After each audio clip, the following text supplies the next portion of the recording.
Good morning.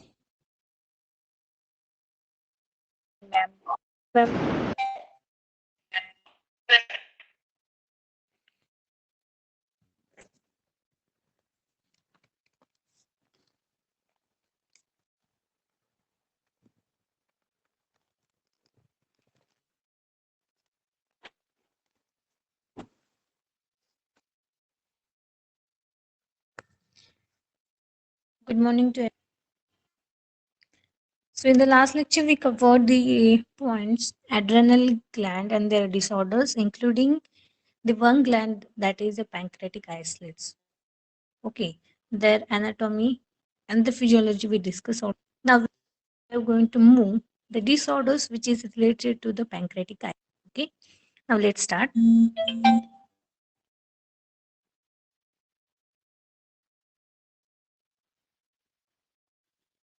The most important pancreatic islet is the diabetes mellitus. Okay, and this diabetes mellitus having the two types, type 1 and type. So in this lecture, we are going to cover what is diabetes mellitus, what are the types, and what are the causes of this diabetes mellitus. Okay. After that, we are going to complete the effect of diabetes mellitus on your body and what are the acute complication of the diabetes mellitus as well as the chronic complication, that is long patient of diabetes mellitus. So these 4 points we are going to discover or we are going to discuss. Okay. After completion of this session, you should be able to compare and contrast the onset of the diabetes 1 and diabetes 2 type of diabetes mellitus, and also able to state the common causes of secondary diabetes and also some related signs, symptoms of diabetes mellitus to efficient secretion of insulin, also able to explain how the causes and the effect of following conditions occurs like diabetic ketoacidosis and the hypoglycemic coma.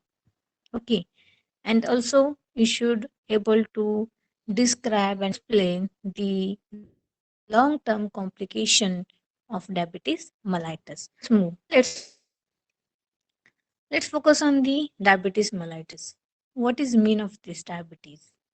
Okay, so this diabetes mellitus to the deficiency and the absence of insulin or rarely to impairment of insulin activity, that is insulin resistance, having a varying degree of disruption of the carbohydrate and fat metabolism. Okay, so what is the diabetes mellitus?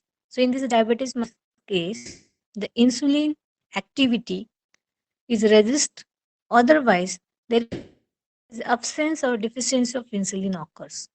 Okay, is due to this there is a disruption of the fat and carbohydrate metabolism. There is no proper metabolism of fats and carbohydrate occurs. Okay,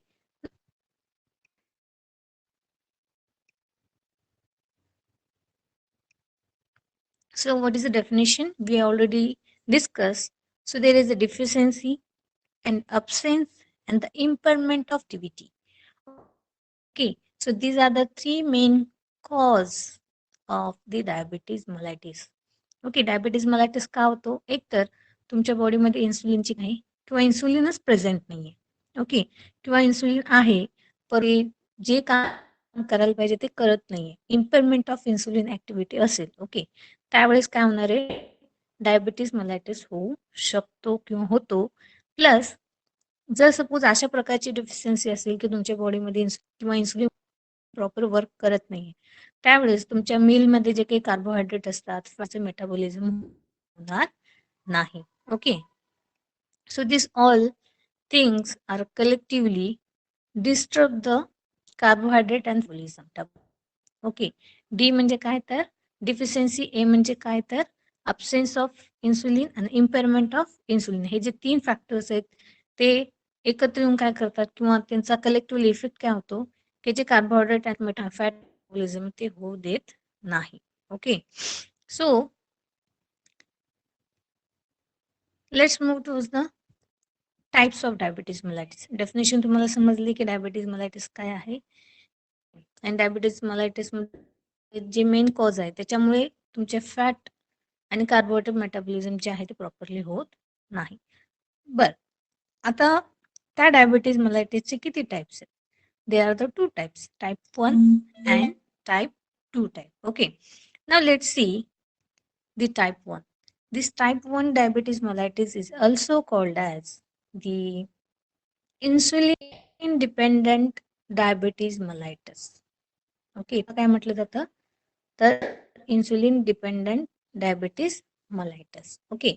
So this is occurs mainly in children and the young adults. And their onset is usually suddenly. Okay, म्हणजे जे काही children's असतात young असतात त्याच्यामध्ये maximum diabetes म्हणजे जो type 1 आहे तो दिसून येतो. ओके, आणि तो जेव्हा दिसून येतो सडनली त्याचं काही सिम्पटम्स वगैरे नॉर्मल डायबिटीज आहे असं तुम्हाला समजेल. Okay, the onset is usually sudden and this occurs due to the deficiency and the absence of insulin due to the destruction of beta cells of beta isolate cells. Okay, तुमच्या cells आहेत त्या disturb झालेल्या आहेत किंवा अनवर्क आहेत किंवा त्याला काय म्हणतात किल झालेलं आहेत. ओके, टोटली बीटा सेल त्याच्यामुळे त्याच्यामधून इन्सुलिन तयार होत नाहीये. ओके, आणि इन्सुलिन तयार होत नाही म्हणजे तुमच्या बॉडीमध्ये किंवा तुमच्या ब्लडमध्ये इन्सुलिन लेवल कमी आहे आणि त्याची deficiency. Okay, so this is the main cause of the type diabetes mellitus. Okay, so this is occurs mainly in the children and the younger adults and their onset is usually sudden. Okay, it occurs due to the deficiency and the absence of insulin because the beta cell which secrete the insulin they will destroy, they will get destroyed. Because of this there is a deficiency. Okay, but what is exact cause of this destruction of beta cell is totally unknown. So there is in some cases, in many cases, stated that the autoimmune reaction has occurs in which autobodies present in your body against the beta cell. Okay, these antibodies to the virus are some cases and these may destroy the beta cells directly or by the autoimmune system or the autoimmune mechanism. म्हणजे diabetes काय होतं की beta cells totally destroy झाले त्याच्यामुळे insulin release होत नाही. Insulin release झाले नाहीये म्हणून तुमच्या बॉडीमध्ये इन्सुलिनची डिफिशियन्सी आहे. ओके, त्याच्यामुळे डायबिटीजचा टाईप 1 हा डिसीज तुमच्यामध्ये आला. ओके, बट ठीक आहे, पण त्याच्यासाठी कारण काय आहे अगोदर त्याचं मेन रिझन आहे आतापर्यंत माहीत नाही. पण काही काही जे मेडिकल केसेस आहेत, केस स्टडी जी की मध्ये असं दिसून आली की so there is a presence of the auto antibodies म्हणजे तुमचे जे काही पॅन्क्रियाटिक सेल्स आहेत त्याच्या अगेन्स्टमध्ये ऑटो अँटीबॉडीज तयार झाल्या. ओके, आणि त्या ऑटो अँटीबॉडीज काय करतात बीटा सेलला किल करतात. Okay, so this totally the involve तुमच्या बॉडीमध्ये काय असेल जीन डिफेक्ट असेल त्याच्यामुळे काय होतं ऑटो अँटीबॉडीज तयार होतात पर्टिक्युलर सेलच्या अगेन्स्टमध्ये. ओके, मग अशा प्रकारचे ऑटो इम्युन अँटीबॉडीज तुमच्या सेल्समध्ये सेल्समध्ये नाही तुमच्या बॉडीमध्ये तयार होतात अगेन्स्ट दी बीटा सेल्स आणि त्यामुळे बीटा सेल्स काय होतात डिस्ट्रक्ट होतात आणि बीटा सेल डिस्ट्रक्ट झालं ती नाही रिलीज होणार. Okay, so this is the mechanism cause of the type 1 diabetes mellitus. What is type 1? Insulin dependent diabetes mellitus. Now, next one, type 2. This type 2 diabetes mellitus called as non-insulin dependent diabetes mellitus. Type 1 हा insulin dependent होता. Okay, and type 2 हा non-insulin dependent. Okay, so this is most common form of diabetes. Maximum जर 100 patient असतील त्याच्यामध्ये commonly 80% पेशंटला काय होणार diabetes 2 टाईपचा डिसीज होऊ शकतो. हा कॉमन आहे. So this is the most common type of or the form of the diabetes, accounting for about 90% of cases. Okay, 100 पैकी 80 ते 90% केसेसमध्ये हा सापडतो. ओके, पण डायबिटीज 1 हा रेअर आहे. Okay, most of the patients are obese and it tends to develop in the women over the 75 years and the men over 65 years. आणि हा जो काही टाईप 2 चा डिसीज आहे डायबिटीज मलायटिसचा, वुमन्समध्ये 75 इयर्स नंतर किंवा 75 इयर्सचे जे वुमन्स असतात किंवा अबाव आणि मेल्स 65 इयर्स. ओके, ह्या पेशंटमध्ये मॅक्झिमम टाईप 2 दिसतो. ओके, डायबिटीस ह्या याच्यामध्ये दिसतात. Okay, and their cause is totally unknown. याच्यामध्ये सुद्धा त्याचे ऍक्च्युअल एक्झॅक्ट कॉज आतापर्यंत माहित झाले आहे. But there is some evidence that insulin secretion may be below the normal level. Okay, या टाईप 2 मध्ये काय होतं की इन्सुलिन सिक्रेशन जेवढं व्हायला पाहिजे, नॉर्मल सिक्रेशन जेवढं व्हायला पाहिजे तेवढं होत नाही. Okay, so the insulin secretion may be below and above the normal, depend. जेवढं व्हायला पाहिजे तेवढं होत नाही, तर वाढेल किंवा कमी होईल. ओके, आणि ह्या इन्सुलिनच्या अबनॉर्मल बिहेवियर किंवा जो सिक्रेशनचा रेट जो आहे अबनॉर्मल असल्यामुळे, so there is an deficiency of glucoside the body cells. मग त्याच्यामुळे काय होतं, तुमच्या बॉडीमध्ये ग्लुकोजची डिफिशियन्सी प्रोड्यूस होते किंवा बॉडी सेल्समध्ये तुमच्या बॉडीमध्ये हायपरग्लायसिमिया असेल किंवा तुम्हाला हायपरग्लायसिमिया झाला असेल, प्लस तुमच्या बॉडीमध्ये इन्सुलिन लेवल जास्त असेल. ओके, त्यावेळेस तुमच्या बॉडीमध्ये जे काही ग्लुकोज एवढी क्वांटिटी असायला पाहिजे तेवढी राहत नाही.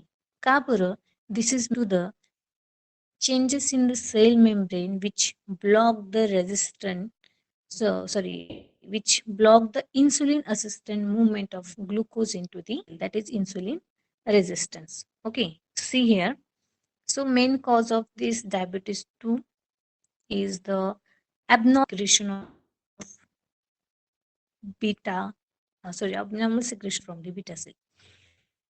आता याच्यामध्ये जे काही इन्सुलिन सेकंडची डायग्राम आहे रेड कलर मध्ये इंडिकेट केली, इम्बॅलन्स मध्ये झाले. इन्सुलिन प्रॉपरली जेवढ्या अमाऊंट मध्ये व्हायला पाहिजे तेवढ्या अमाऊंट मध्ये होत नाही, नॉर्मली सिक्रेट होते, जास्त होईल किंवा कमी होईल. ओके, आणि याच्या इफेक्ट काय होईल की तुमच्या बॉडीमध्ये जेवढा ग्लुकोज असायला पाहिजे तेवढी ग्लुकोजची क्वांटिटी राहत नाही. There is an deficiency of glucose inside your body cell. इथे बॉडी सेल इंडिकेट केली आहे ब्ल्यू कलर मध्ये, काय तुमचे बॉडी सेल्स आहेत पर्टिक्युलर कोणत्याही ऑर्गनच्या. ओके, त्याच्यामध्ये ग्लुकोज लेवल कमी आहे. मग ग्लुकोज लेवल आपल्याला प्रॉपरली मेंटेन असायलाच पाहिजे for the energy purpose. Okay, मग त्यावेळेस ही ग्लुकोज लेवल एनर्जी म्हणजे ग्लुकोज लेवल जेव्हा कमी होते, कशामुळे? कारण का आता तुमच्या ब्लडमध्ये इन क्वांटिटी वाढली. ओके, आणि तुमच्या ब्लडमध्ये ग्लुकोज लेवल जास्त वाढलं. ब्लडमध्ये ग्लुकोज आहे परंतु तुमच्या बॉडी सेलला ते पोहोचलेलं नाहीये. कारण का? तर तुमचे जे काही सेल मेम्ब्रेन्स आहेत, बॉडीचे सेल मेम्ब्रेन, त्या इन्सुलिनची इफेक्ट किंवा इन्सुलिनची जी मुवमेंट आहे ती होऊ देत नाही, इन्सुलिनला रेजिस्ट करते. ओके, त्यामुळे इन्सुलिन तुमच्या ब्लडमध्येच राहते. त्यामुळे ग्लुकोज आणि इन्सुलिन तुमच्या बॉडीमध्ये जास्त झाल्यामुळे बॉडी सेलला ग्लुकोज मिळत नाही. Okay, so this is about the type 2 diabetes mellitus. So let's move to the secondary diabetes. तुम्हाला समजलं फर्स्ट प्रायमरी डायबिटीस म्हणजे जे तुम्ही बघितलं टाईप 1 आणि टाईप 2, त्याच्यामध्ये मॅक्सिमम बीटा सेलचा रोल आहे किंवा इन्सुलिनचा रोल आहे. ओके, परंतु जो सेकंडरी डायबिटीस आहे त्याच्यासाठी कोणत्याही प्रकारचा इन्सुलिनचा कोणताही संबंध येत नाही. म्हणजे सेकंडरी कॉज आहे त्याच्यामध्ये, जसं की तुमच्या पँक्रियाजला इन्फेक्शन झालं असेल, ॲक्यूट पँक्रायटिस झालं असेल किंवा क्रोनिक पँक्रायटिस झालं असेल. ओके, तशा कंडिशनमध्ये होऊ डायबिटीस शकतो. Okay, so secondary diabetes may cause due to the first reason is the acute pancreatitis and second one is the chronic pancreatitis. Okay, next one, also some use of the,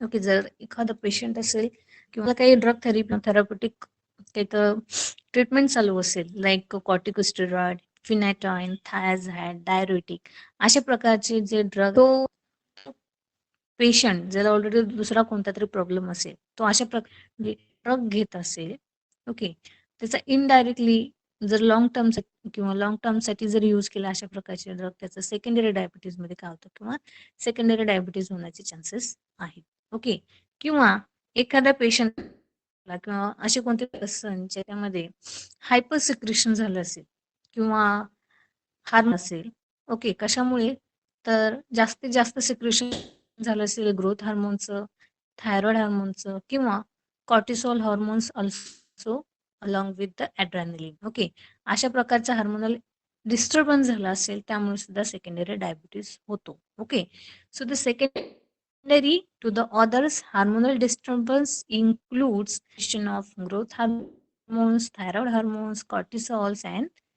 adrenaline. Now let's see the effect on the diabetes mellitus. Effect of diabetes mellitus. आता आपण 2 point बघितले की primary diabetes mellitus, तो point बघितला, त्याच्यामध्ये type 1 आणि type 2 बघितलं. Okay, नंतर सेकंडरी डायबिटीज बघितलं, ज्याचा इन्सुलिनशी काहीही संबंध नाही. ओके, अशा प्रकारचा जो डायबिटीज किंवा सेकंडरी डायबिटीज बघितला, त्याच्यामध्ये त्याचे मेन काय कॉजेस आहेत ते आपण डिस्कस केले. Okay, now move towards the second point, effect of diabetes mellitus. जर एखाद्या पेशंटला डायबिटीज mellitus झाला असेल, ओके, त्याचा इफेक्ट बॉडीवरती काय होईल ते आपण इथे डिस्कस करणार आहे. Okay, so let's see the effect of diabetes mellitus. So there are the some effects like rise of blood glucose level, त्या पेशंटमध्ये ग्लुकोज लेवल जास्त इन्क्रीज होईल, प्लस ग्लायकोसोरिया अँड पॉलियुरियाचे सिम्पटम्स त्या पेशंटमध्ये दिसेल, किटो ॲसिडॉसिस प्रोड्यूस होईल, and last one is the weight loss. Okay, त्या पेशंटमध्ये वेट येण्याचे सुद्धा सिम्पटम्स दिसतील. Okay, so let discuss one by one. The first one is the rise of blood glucose level. How blood glucose of the diabetes mellitus. Okay, so if we are taking the carbohydrate meal, okay, after the intake of the carbohydrate meal, the glucose level remain high. जास्तीत जास्त amount मध्ये तुम्हाला already diabetes आहे, okay, आणि तुम्ही carbohydrate content किंवा carbohydrate mill जास्त घेत असाल, त्यामुळे सुद्धा काय होतं, आणखी जास्त ग्लुकोज लेवल काय होते, इन्क्रीज होते. ओके, त्यामुळे जे काही डायबिटीस त्यांना कार्बोहायड्रेट असणारे जे काही फूड आहेत ते त्यांना कमी करतात. Okay, so the after the intake of carbohydrate the blood level remain high. Why? Because see, here is a carbohydrate meal, there is increased glucose level. Okay, जेव्हा जास्त कार्बोहायड्रेट मील तुम्ही घेता त्यावेळेस तुमच्याचं ग्लुकोज लेवल इन्क्रीज होतं. Okay, पण का होतं त्याचे आपण काय करणार आहे, रिझन फाइंड आउट करणार आहे. Okay, so let see why this is happen. So the first reason is the glucose uptake and the use by the body cell is the defective. आपल्या बॉडीमध्ये जे नॉर्मल फंक्शन काय, की तुमच्या बॉडीमध्ये जर ग्लुकोज लेवल वाढलं तर ते बॉडीच्या म्हणजे प्रत्येक ऑर्गनच्या ज्या सेल्स आहेत त्याच्यामध्ये ट्रान्सफर केलं जातं. ओके, किंवा त्या बॉडी सेल्स काय करतात, त्या ग्लुकोज अपटेक करतात किंवा घेतात. ओके, आणि त्याचा यूज करतात. परंतु बॉडी सेल डिफेक्टिव्ह होतात. ओके, आणि त्याच्यामुळे ते ग्लुकोज घेत नाहीत आणि ग्लुकोज यूज सुद्धा करत नाहीत. ओके, आणि त्याच्यामुळेच ग्लुकोज तुमच्या ब्लडमध्ये जशाचा तसा राहतो. ओके, मग ब्लडमध्ये ग्लुकोज राहतोय म्हटलं का तुमचं ब्लड ग्लुकोज लेवल काय इन्क्रीज झालं. Okay, so increase in blood glucose level, त्याचं फर्स्ट कारण काय, there is first reason is uptake and use by the body cells is defective. Okay, ते प्रॉपरली होत नाही. ओके, किंवा बॉडी सेल्स प्रॉपरली ग्लुकोज घेत नाहीत आणि त्याचा यूजही करत नाहीत. ओके, नेक्स्ट दुसरं कारण काय, की conversion of glucose to the glycogen. Okay, conversion of glucose to the glycogen in the and muscles are damaged. Okay, normally काय लिव्हरमध्ये ग्लुकोज स्टोर केला जातो in the form of glycogen. Okay, पण इथे काय होते डायबिटीस कंडिशनमध्ये किंवा ज्या पेशंटला डायबिटीस झालेला आहे, ओके, त्यावेळेस काय होतं ग्लुकोजचं कन्व्हर्जन ग्लायकोजन मध्ये होत नाही. ग्लुकोजचं कन्व्हर्जन ग्लायकोजन मध्ये होत नाही. ओके, मग ग्लुकोज जसा आहे तसाच त्याच फॉर्म मध्ये ब्लड मध्ये काय होतो प्रेझेंट राहतो. ओके, आणि त्याच्यामुळे सुद्धा ब्लडची ग्लुकोज लेवल काय होते इन्क्रीज होते. हे झालं सेकंड कॉज. थर्ड कॉज काय आहे की there is an gluconeogenesis. There is an gluconeogenesis from the protein in the response of deficiency in the intracellular glucose. म्हणजे तुम्हाला सांगितलं की हे जे काही बॉडी सेल्स आहेत, बॉडी सेल्समध्ये ग्लुकोज अपटेक होत नाही किंवा यूज केला जात नाही किंवा बॉडी सेल ग्लुकोज घेत नाहीये ब्लड कडून. ओके, मग त्यावेळेस तुमचे जे काही बॉडी सेल्स आहेत किंवा इंट्रासेल्युलर सेल जे आहेत त्याच्यामध्ये ग्लुकोजची डिफिशियन्सी आहे, राईट. मग हे ग्लुकोज जे काही कमी पडलेलं आहे ते भरून तर काढणं इम्पॉर्टंट आहे. मग त्यावेळेस आपली बॉडी काय करते की प्रोटीन पासून ग्लुकोज तयार करणं स्टार्ट करते. Okay, so there is an gluconeogenesis from the protein. कशामुळे in response to deficiency of intracellular glucose. तुमच्या ज्या बॉडीमध्ये जे काही इंट्रासेल्युलर सेल्स आहेत त्याच्यामध्ये ग्लुकोजची डिफिशियन्सी असल्यामुळे आपल्या बॉडीमध्ये काय होतं प्रोटीन पासून ग्लुकोज तयार करणं सुरू होतं. ओके, मग प्रोटीन पासून ग्लुकोज तयार होते. ऑलरेडी आपल्या ब्लडमध्ये ग्लुकोज आहेच, परंतु बॉडी सेल पर्यंत पोहोचत नाही. म्हणून ग्लुकोजची भरपाई करण्यासाठी प्रोटीन पासून ग्लुकोज आणखी सुरू म्हणजे ग्लुकोज बनणं सुरू होतं. ओके, म्हणजे डबल इफेक्ट होणार आहे, त्यामुळे ग्लुकोज लेवल सुद्धा काय होईल इन्क्रीज होईल. Okay, so these are the 3 main causes to rise the blood glucose level. Okay, now let's move to the second effect, that is glycosid polyuria. Okay, so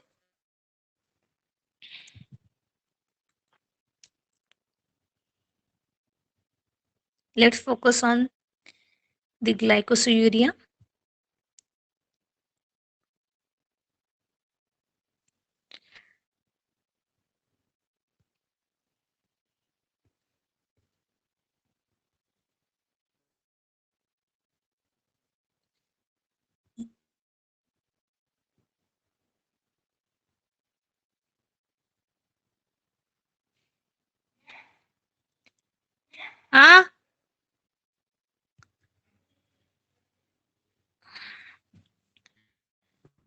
So, in case of diabetes mellitus, just wait for the 5 minutes.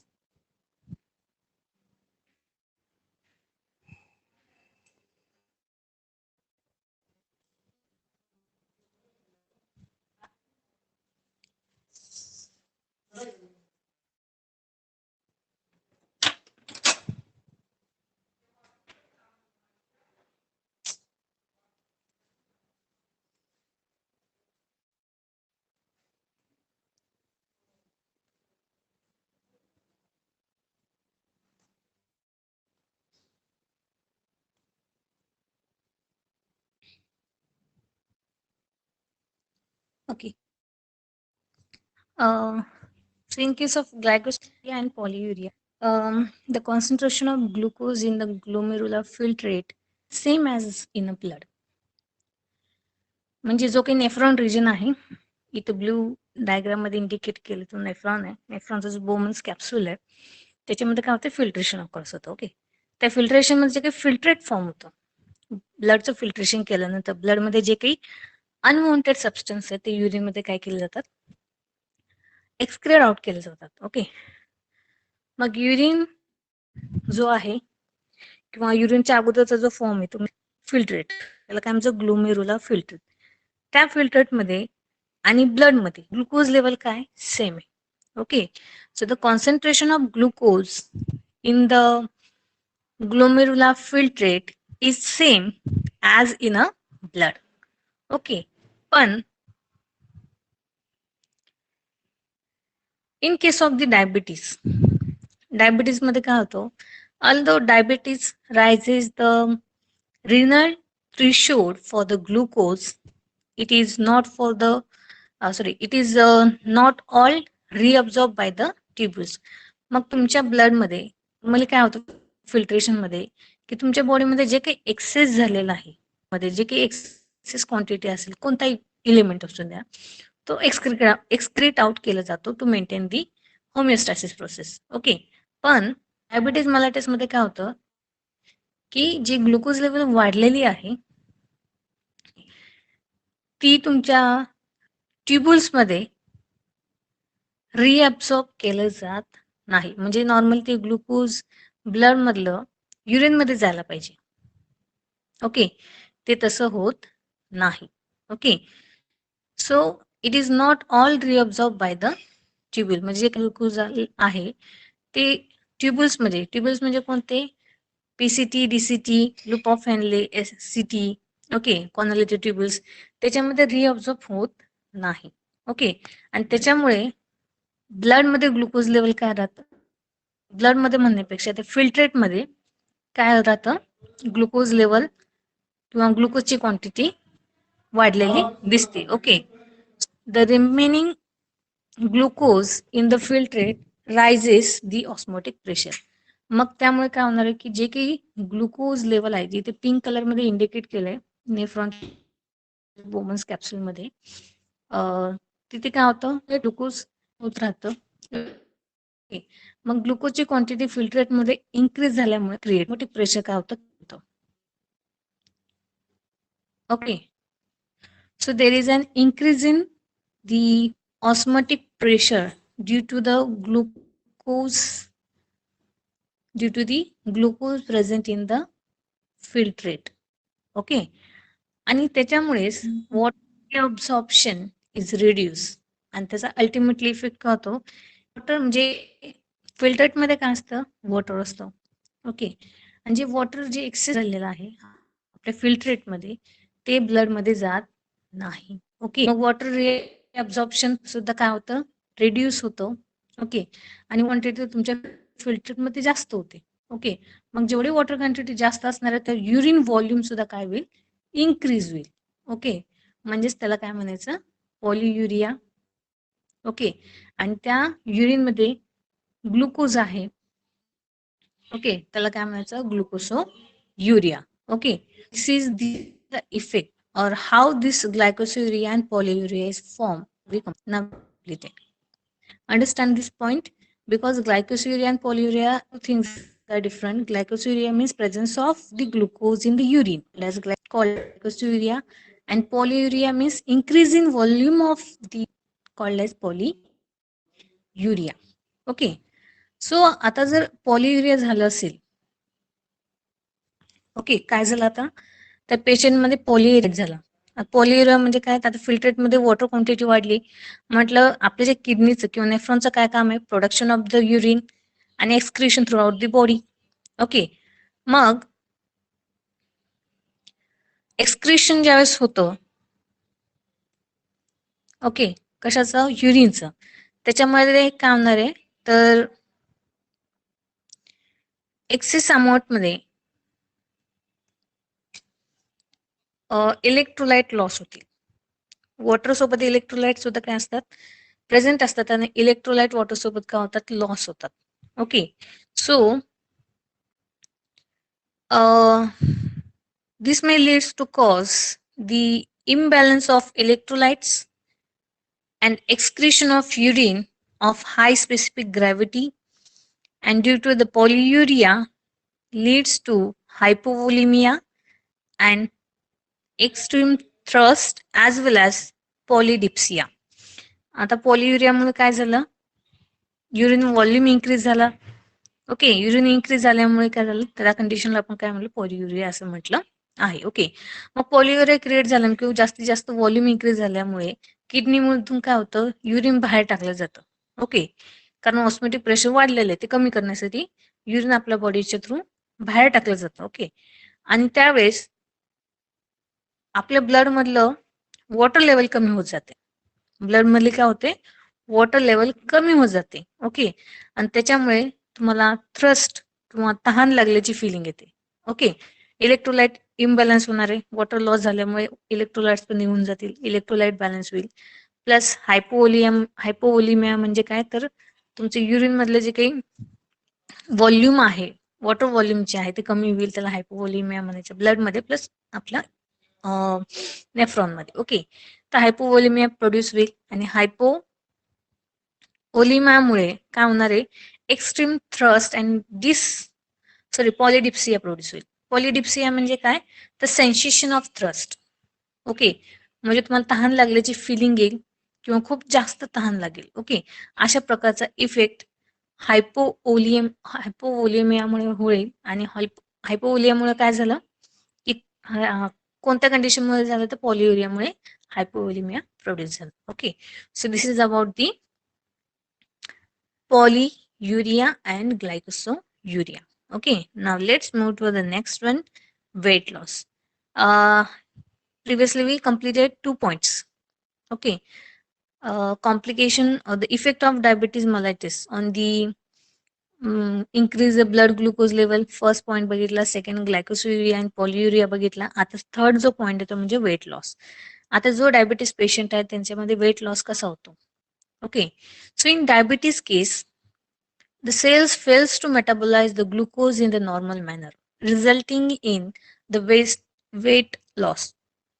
Normal ज्या पेशंटला diabetes आहे त्या पेशंटमध्ये glucose metabolism proper होत नाही by the cells. Okay. Normal मॅनरमध्ये होत नाही आणि त्याच्यामुळे काय होतं, त्या पेशंटचं वेट आहे किंवा वजन जे आहे ते कमी होत जातं. का बरं ते बघूया. So there is no proper glucose metabolism occurs in a cells. Okay. आणि त्याच्यामुळे काय होतं, वेट लॉस होतो. ओके. मग वेट लॉस कशामुळे होतो, त्यातलं फर्स्ट कारण म्हणजे तर ग्लुकोनिओजेनेसिस. आता तुमच्या बॉडीमध्ये ऑलरेडी ग्लुकोज आहे, परंतु तरी सुद्धा आपल्या बॉडी काय करतात किंवा बॉडीच्या सेल्स काय करतात, ग्लुकोनिओजेनेसिस अमायनो ऍसिड्स आपल्या बॉडीमध्ये प्रेझेंट आहेत, त्याच्यापासून ग्लुकोज तयार करायला सुरुवात करतात. ओके. फर्स्ट कारण हे. आता तुम्हाला माहिती आहे की जर तुमचं वजन वाढवायचं असेल, तुम्ही बघितलं असेल की वजन वाढवायचं असेल तर प्रोटीन सप्लिमेंट दिले जातात. ओके. त्याच्यामध्ये अमायनो ऍसिड्स असतात नॉर्मली. तर आपली बॉडी काय करते, ग्लुकोज कशापासून तयार करते, अमायनो ऍसिड आणि प्रोटीन पासून. म्हटल्यावर तुमचं वजन कसं होणारच ना. ओके. कारण प्रोटीन आणि अमायनो ऍसिड तुमच्या ग्रोथसाठी इम्पॉर्टंट आहे आणि ते ग्रोथ करणारे फॅक्टर आहेत, त्यालाच आपण काय करतो, ग्लुकोज मध्ये कन्वर्ट करतो. त्याच्यामुळे त्या पेशंटचं वजन काय होत जाईल, कमी होत जाईल. Okay. So the first reason of weight loss in diabetes is the gluconeogenesis occurs from the amino acid and the protein. Okay. That may causes the tissue wasting, further increase in the blood glucose level. Okay. आणि त्याच्यामुळे काय होणार आहे, ज्या particular ऑर्गनचे tissues आहेत ते breakdown होतील आणि त्याच्यामुळे जास्त ग्लुकोज लेवल किंवा ब्लड ग्लुकोज काय होईल, इन्क्रीज होतील. ओके. म्हणजे त्याचं वेट कमी होत जाईल आणि तरी सुद्धा ऑलरेडी त्यांचं ब्लड ग्लुकोज वाढलेलं आहे डायबिटीज मध्ये, ते आणखी जास्त काय होईल, इन्क्रीज होत जाईल. ओके. नेक्स्ट आहे कॅटाबॉलिझम फॅट. ओके. एनर्जी म्हणजे कॅटाबॉलिझम फॅटचं होत जाईल आणि त्याच्यामुळे जी काही एनर्जी यूज किंवा एनर्जी तयार होईल. ओके. प्लस त्याच्यासोबतच फॅटचं कॅटाबॉलिझम झाल्यानंतर कीटन बॉडी सुद्धा तयार होतात. Okay. So catabolism of body fat releasing some of its energy and excess production of keto acids. म्हणजे फॅटचं कॅटाबॉलिझम झाल्यानंतर किंवा काय म्हणतात त्याला, ब्रेकडाऊन झाल्यानंतर त्याचं कन्व्हर्जन एनर्जीमध्ये होणार आहे. ओके. प्लस त्याच्यासोबतच कीटो ऍसिड्स प्रोड्यूस होईल, परंतु जास्त अमाऊंट मध्ये. Okay. Excess production of keto acids. Okay. So these are the two reasons for the in the diabetic patient. Okay. Now let's move to number 4th effect is the ketoacidosis. Keto means keto bodies, which is a waste material. Acidosis means increase in acid pH. Okay, acidic pH. So let's see how the ketoacidosis occurs. In diabetes patient, no, that is decrease in the glucose metabolism. Okay, and normally,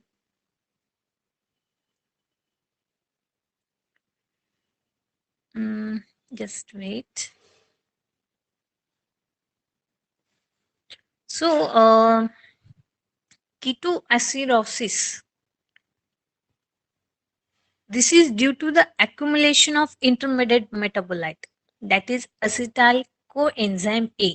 म्हणजे तुमच्या बॉडीमध्ये जी citric ऍसिडची जी cycle आहे, okay, त्याच्यामध्ये जे ऍसिटाइल कोएन्झाइम जे use केलं जातं, त्याचं जे काही इंटरमिडिएट म्हणजे जो काही ऍसिटाइल कोएन्झाइम आहे, तो काय होतं बॉडीमध्ये अक्युमुलेट होत राहतो, सिट्रिक सायकलमध्ये तो एंटर होत नाही.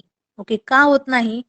कारण which cannot citric acid cycle without the oxaloacetic acid. म्हणजे जो असेटल कोएन्झाइम आहे तो सायट्रिक ऍसिड मध्ये जात नाही, की जी काही सायट्रिक ऍसिडची सायकल आहे त्याच्यामध्ये एंटर होत नाही.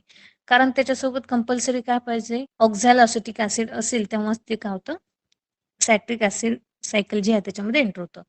मग जो काही ऍसिटल कोएन्झाइम आहे तो सायट्रिक ऍसिड सायकलमध्ये न जाता बॉडीमध्येच काय होत जातो, अक्युम्युलेट होत जातो. ओके, मग जो काही ऑक्झॅलो ऍसिटिक ऍसिड आहे इन डायबिटीज कंडिशन मध्ये त्याची जी क्वांटिटी ती काय होते, कमी होते. In diabetes case the amount of available oxaloacetic acid is reduce. Okay, तुम्हाला मगाशी सांगितले की असिटाइल कोएन्झाइम ए जो आहे तो ऑक्झॅलो ऍसिटिक ऍसिड असेल तर सायट्रिक ऍसिड मध्ये काय होतो, किंवा जी सायकल आहे सायट्रिक ऍसिडची त्याच्यामध्ये एंटर होतो. ओके, मग आपल्या डायबिटीस केसमध्ये काय होतं की ऑक्झॅलो ऍसिटिक ऍसिड जे आहे त्याची क्वांटिटी कमी होते. म्हटलं असिटाइल कोएन्झाइम सुद्धा काय होणार आहे, सायट्रिक ऍसिड मध्ये जाणार नाही, तर तुमच्या बॉडीमध्येच काय होत राहील, अकोमुलेट होत राहील. Okay, so there is an reduce of this oxaloacetic acid because of glucose metabolism is reduced. आणि हे जे काही ऑक्झॅलोअॅसिटिक ऍसिड आहे ते बॉडीमध्ये कमी का होतं, कारण तुमच्या बॉडीमध्ये ग्लुकोज मेटाबॉलिझम प्रॉपरली होत नाहीये. म्हणजे तुम्हाला सिक्वेन्स सांगते की डायबिटीज मेलायटिस का होतो, की ग्लुकोज मेटाबॉलिझम होत नाही म्हणून. ओके, आणि ग्लुकोज मेटाबॉलिझम झालं नाही म्हणून ऑक्झॅलो ऍसिटिक ऍसिड जेवढं तयार व्हायला पाहिजे तेवढं तयार होत नाही. ओके, आणि हा जो ऑक्झॅलो ऍसिटिक साठी इम्पॉर्टंट आहे, तर ऍसिटाइल कोएन्झाइम जो आहे, ओके, तो सायट्रिक ऍसिड मध्ये किंवा सायट्रिक ऍसिड सायकल आहे त्याच्यामध्ये ट्रान्सफर करण्यासाठी. ओके, मग तर ऑक्झॅलो ऍसिटिक ऍसिडच आपल्या बॉडीमध्ये कमी असल्यामुळे जे काही ऍसिड सायट्रिक ऍसिड सायकलमध्ये जायला पाहिजे तो जाणार नाही, ते आपल्या बॉडीमध्येच अपोत राहील. ओके, मग त्याचं जे कन्व्हर्जन कशामध्ये तर होणारच आहे. Okay, so as a result excess of acetyl coenzyme A is converted into the ketone. म्हणजे काय असिटाइल कोएन्झाइम जे आहे त्याचं कन्व्हर्जन कीटोन मध्ये होत आहे. आणि कीटोन जो आहे त्याचा ऍसिडिक नेचर आहे, त्याचं नॅचरल नेचर आहे. Okay, so the excess acetyl coenzyme is converted ketones which is are acidic. Okay, Wien accumulate in the blood. मग हे कीटोन जेव्हा आपल्या बॉडीमध्ये काय होतात, ब्लड मध्ये जातात, तेव्हा आपला ब्लड जो आहे, ब्लडचा जो पीएच आहे 6.7, ओके, किंवा 6.8, ओके, तर काय होईल, कमी होईल. अल्कलाईनच्या जागी ऍसिडिक पीएच होईल. So there is an drop of the pH causing the ketoacidosis. Okay, there is causes causing the ketoacidosis. So these ketones are excreted in the urines called as ketonuria and by the lungs. मग हे जे काही कीटो ऍसिडॉसिस किंवा ketone body जे तयार झालेले आहेत, okay, तर ते आपल्या बॉडी थ्रू फेकलं जाईल किंवा काढलं जाईल, एक्सक्रीट केलं जाईल through the kidney as well as the lungs. Okay, so this is about the ketoacidosis. So this is the diabetes mellitus. There is decrease in the glucose metabolism, आणि glucose metabolism झाल्यामुळे असिटाइल कोएन्झाइमचं conversion ketone मध्ये झालं. Okay, मग normally हा असिटाइल कोएन्झाइम कुठे जायला पाहिजे, citric acid cycle मध्ये जायला पाहिजे, जे डायबिटीस केस किंवा डायबिटीस केसमध्ये ते सायट्रिक सायकल मध्ये जात नाही. ओके, मग ऑक्झॅलोएसिटिक ऍसिड जो आहे तो हेल्प करतो असिटाइल कोएन्झाइमला सायट्रिक ऍसिड सायकलमध्ये इन्व्हॉल्व्ह होण्यासाठी. ओके, पण आपल्या ग्लुकोज मेटाबॉलिझम प्रॉपर होत नाही, त्यामुळे ऑक्झॅलोएसिटिक ऍसिड जेवढे पाहिजे तेवढे प्रोड्यूस होत नाही for the transfer of this acetyl coenzyme into the citric acid. Okay, मग ते जे काही एक्सेस असिटाइल कोएन्झाइम जे आहे त्याचं कन्व्हर्जन कीटोन बॉडीजमध्ये होतं आणि त्या कीटोनचा ऍसिडिक पीएच आहे. ओके, मग हे कीटोन तुमच्या बॉडीमध्ये स्पेशली ब्लडमध्ये काय होतात, जमा होत जातात आणि त्याच्यामुळे ब्लड पीएच कमी होतो. ओके, आणि त्याला काय म्हणायचं, कीटो ऍसिडोसिस असं म्हणायचंय. Okay, so here we completed the keto acidosis. Okay, so stop. Thank you for attending and thank you for paying patience.